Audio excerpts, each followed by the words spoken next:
हम सिर्फ सॉरी बोलने के लिए आए थे लाइव कि मैं अपने भाइयों से सॉरी बोल दूं। हम भाई सॉरी, इंस्टाग्राम पे हम लाइव थे तो कट हो गया था, इसके लिए सॉरी। इसके पहले जब हम लाइव थे तो एक लाइन मुझे दिखा वो,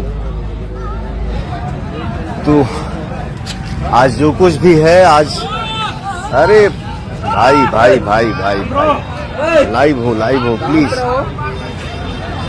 तो दुनिया के किसी भी कोना में हम लोग अभी जा रहे हैं, जाते हैं, घूम के आए, तो ये सब आप सबका आशीर्वाद है।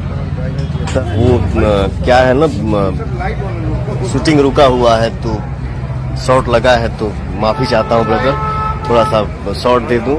अगर केहू से बातचीत अगर 2 महीना 1 महीना 10 दिन से बातचीत अगर बंद भी हो तो आज का झगड़ा वो प्यार में बदल जाए। आप लोग, आप सब क्या, हम सब, हमारा सारा परिवार, हम लोग जहाँ भी रहें, एक रहें, खुश रहें, मस्त रहें और नाम कमाएं, आगे बढ़ें।